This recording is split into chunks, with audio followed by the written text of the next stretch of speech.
So a little bit about your early life, your childhood. I mean, if you would like to share with us. I had thankfully a pretty normal, happy childhood, I would say. There's me, I have a younger brother. He's a couple of years younger than me. We grew up in England and the US before returning to India. I was about 13 when we came back to India. And that was a big turning point in one's life because one had sort of become used to living in the US and you had your friends. And as a teenager, you don't like change. So that was a big adjustment. Language was a big issue. We are Kashmiris. We spoke English and Kashmiri at home, but not Hindi. So Hindi was very much like, what you saw in Amitabh Bachchan movies, which is not the kind of Hindi you study in school. So those were some of the challenges when one came back. But rather than opting to study abroad, I decided to stay on in India. I studied at Lady Shri Ram College, went on to do journalism at the Indian Institute of Mass Communication. I topped my class. And then I, started applying for internships, etc. NDTV actually rejected me the first time for an internship. Only called me back for a job interview many months later, where two of us were selected for a job. So that's in a nutshell, the trajectory of one's childhood to one's career. Okay, so any particular reason why you chose journalism and television, or I mean, it was a natural progression. I mean, what was it? Actually, when I was in school, I wanted to be a doctor, like all, I mean, kids go through those phases, right, where you change your mind. And I really thought that that's what I wanted to do. And science with biology was my class 11 and 12 subject as well. But shockingly, my father was horrified at the thought because he said, why do you want to study so much? Why don't you do something creative with your life? And so very unlike a Kashmiri dad, he encouraged me, to think of something else. But I still wasn't sure. And it was my mother who gave me the idea when I was in college. She said, well, why don't you think of doing TV? Because TV was becoming big, Prannoy Roy, The World This Week. And she said, you read the newspaper, you keep up with current events. So this could be something. And I enjoyed public speaking. So the idea was planted by her in my head. And that's how, the passion for news began and television in particular. Okay, and any particular challenges you faced, I mean, when you started out or in the course of your journey? I mean, anything in particular? To be honest, I think, and I've said this many times before, I think that in NDTV, a lot of us lived in in a big bubble where it was a very different organization. It was primarily run by women, headed by women, very women-centric. And therefore, I think a lot of the real struggles that women in particular have faced in journalism and in different newsrooms, we were sheltered from much of that. So to that extent, I think in terms of struggles as a woman, I was lucky to be in an environment which encouraged women to, not just be equals, but, first among equals, in a way. We would joke that we need to hire more men. So in that sense, I think we were very fortunate. No particular struggles, I think, in that sense, in terms of, there are regular struggles, I think, that all of us have in our lives, but not because of one's gender, to be very honest. Okay, but in particular in this field, I mean, journalism at that time or TV for that matter, did you face anything or it was like a smooth sail? I think the challenge was to find, just to find a bit of work-life balance, and because TV is a very tough, demanding, physically, mentally demanding profession. That's one. I have to say that when I got into journalism and I became a political reporter pretty early on, that there were already a number of women in the print space who were leading, doing good political journalism, who had paved the way for people like me. And you'd see them like Anina Vyas, sitting with her cigarette at the BJP press conference, and she took no prisoners. She would ask the BJP guys such tough questions, or so many others, who are still around practicing today, like Neerja Chaudhary or Radhika Ramaseshan and others. And these are all, women in the print media who, just made it an easy transition for the rest of us. So they were pioneers in that way. And I think just one just threw oneself into you kind of give up your life when you do TV. You give up everything else. I mean, your whole life is devoted to this in so many ways. So that, I think, is a big challenge. I think the new generation doesn't want to do that, and I think that's good. That's a more healthy approach to one's life. But we had a very different approach to it then. So there was nothing known as a work-life balance. No, not in the beginning. And Mhm. for some reason, I mean, I actually think that's not a great thing, because having realized at this stage in one's life that this is important, Mhm. I actually think that it's good when the younger generation today comes and says, well, I would like my day off. And I don't think there's anything wrong with that. You are entitled to that. You're entitled to have the space to breathe and spend time with your family. It's good for your mental health. But at that time, it was a very different work culture. At least, I mean, in the space we worked in, where it was like, quite relentless. Many men, like I said, your whole life was consumed by this. So I'm glad that today people have a more holistic approach to what where your work should be and where your personal life should be. Mhm. Mhm. And anything that you would like to now, I mean, that you've been there for so long, anything which was like your biggest success? I mean, if you were to go back in time and,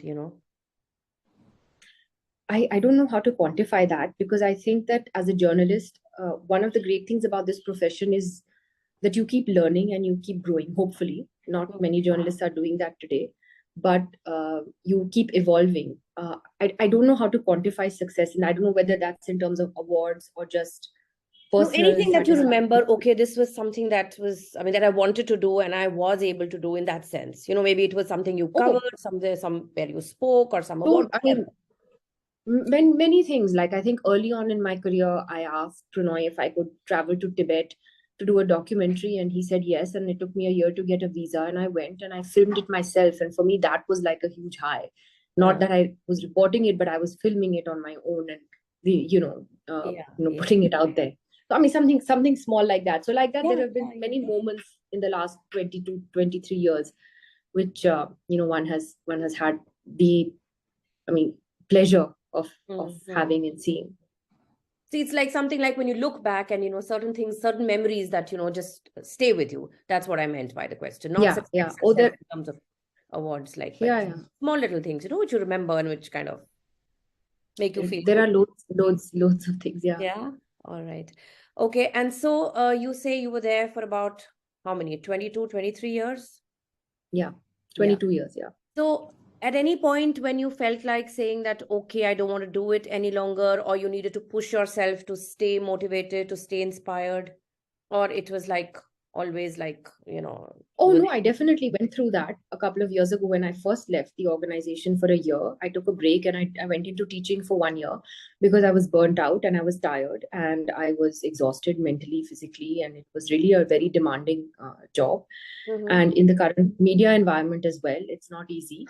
And so, actually, when I came back, I negotiated a 4-day week contract, which was fantastic. Like, I think 4-day work weeks are the way forward because it just gives you so much balance and time for yourself. And I also sort of, uh, said I would not do any more administrative responsibilities, which I had earlier. So that Mm-hmm. helped me just focus on my work, like the journalism editorial part of it, rather than, looking at people's leave and things like that, which drove me crazy. Yeah. So I was reading yesterday in Time magazine, how around the world, many countries are now looking at this 4-day work week seriously because people are finding it to be more productive. And I think COVID has changed a lot for people in terms of perspective on life and so on. So yeah, I did feel that, definitely. Okay. And now that you've kind of, I mean, quit from there, so say 10 years from now, where do you see yourself? I didn't know 10 months ago that 10 months later I'd be this. So I've stopped predicting. Uh-huh. I hope 10 years from now I'm healthy, I'm happy with whatever I'm doing. Mm-hmm. um, I don't know necessarily if I want to come back into TV. I don't know that yet. Mm-hmm. I have some other options, non-TV options that I'm looking at. I'll be writing. I'll continue to write my columns, Mm-hmm. and I'm in a good space that way. I hope that one day the space to do proper journalism in India returns. That space has shrunk at the moment, so one can only hope. Yeah. Yes, definitely. And so in this career spanned over almost 22, 23 years, what have been some of your, I mean, how should I say, most important learnings of your life, work, life, otherwise?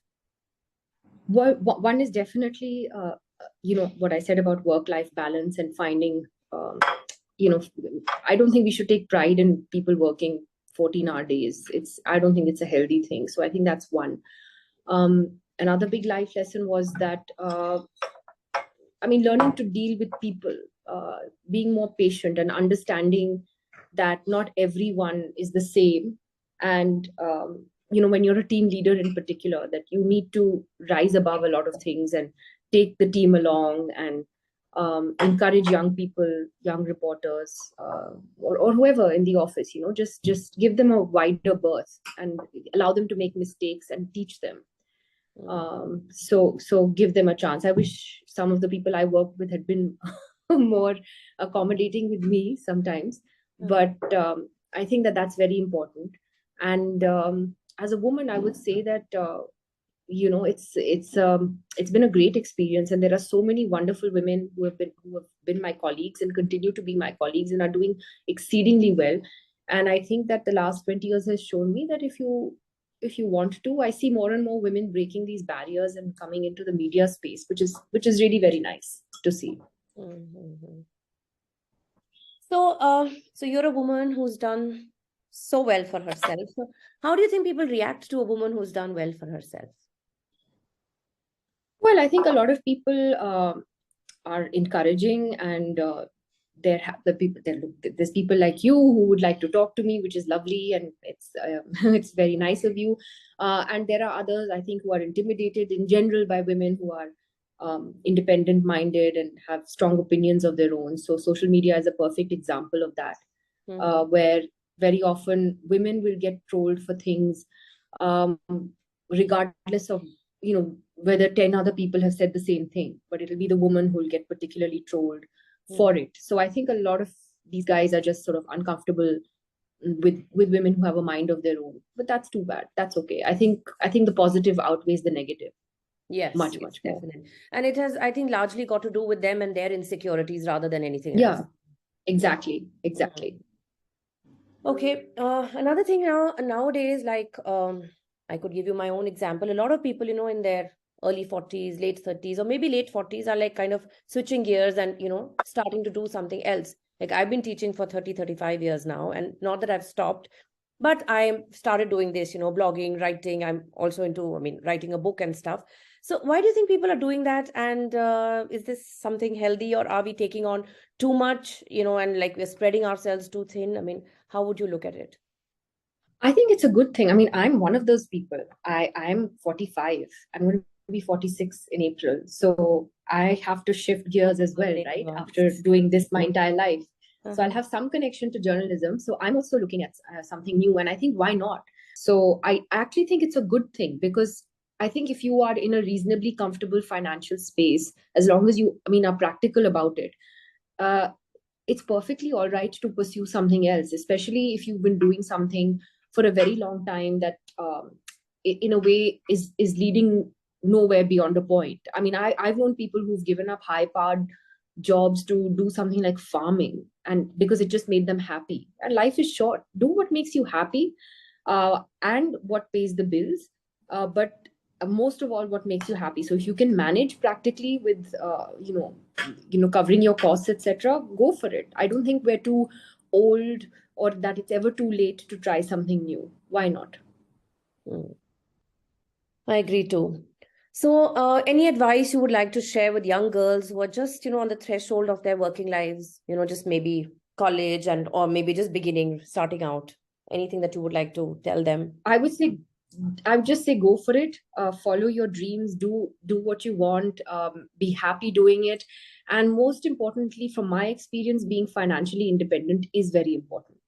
No matter what, even if you get married tomorrow, etc. I know a lot of young girls tend to just throw that away and say, okay, fine, ab to shadi ho gayi and all that. But please don't do that. I think having your own economic independence changes a lot of things, and it's nice to have that, and something to fall back upon, especially if things don't work out, because that does happen. So stand on your own 2 feet, and pursue your dreams, because there's nothing you can't do. Tell me something. I've also been observing that a lot of young girls today, though, in spite of having access to better, education facilities, parents are also more open, are willing to send them abroad. I mean, something which I don't think, at least I wasn't able to. I studied in India. And at that time, I don't even think our parents had that much exposure that everybody thought of, sending their kids abroad, or maybe, the admission process. I mean, I'm a part of it, so I know. So for various reasons, but these girls are definitely getting more exposure. But then, despite that, and maybe after working for a few years, they just want to give it up and sit at home and do nothing. I mean, this baffles me, and I've not been able to, kind of wrap my head around it. Why would they want to do it? I mean, I think to each their own, everyone has their own reasons for why they're doing that. I don't have any data to look at. I mean, in terms of women in the workforce, we do know that COVID forced a lot of women to get out of the workforce because when Mm-hmm. people were working from home and schools were online, that, parents had to kind of make that choice about one parent being at home with the child, etc. When, online classes went on forever. So I think we saw that trend where a lot of women ended up giving up their jobs because they just had to be, it just falls, on the women. So that was very unfortunate. If someone chooses uh, not to work, that is a choice too. And whatever, my own personal advice to women in general is, don't give up your financial independence, because it does matter and it is important. And I think it empowers you in many different ways. And it's also something that, I mean, you grow as a person, I think, when you're keeping yourself busy with different things, whether it's writing, or even if you're working with an NGO, whatever it is that you're doing, something it just adds a little more meaning. But not that I'm judging those who, I have one of my best friends gave up a big career in television to bring up her two daughters, and hats off to her. I think she made the right choice. That was the right choice for her. Another friend had two sons who didn't stop working and was working like 12-hour days, but has brought up two lovely young boys who are now in college. But that's what worked for her. So I think it's a matter of individual choice. I wouldn't judge people for not Oh, choosing so to my work. actually the thing was that, see, when you have to leave and you have to make a choice, maybe when you're midway in your career because of family or something, that it's the young girls, because I teach young girls, so I Hmm. see a lot of them who don't want to work. They feel that, no, I'll get married, and like, I just feel it's something which is coming back in trend. What probably our mothers used to think. That is what Hmm. interact with so many of them on a regular basis, and I just cannot understand. I tell them that why. At least work Yeah. for 2 years, and maybe if something comes up, you take a call at that time. But why now? That, no, I'm looking for the Yeah. right guy, and once I get married, that's it. So that is what I was actually referring to. But I I guess. should have done that.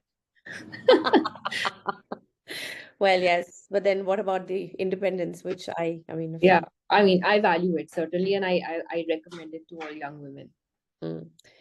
So can a woman have it all?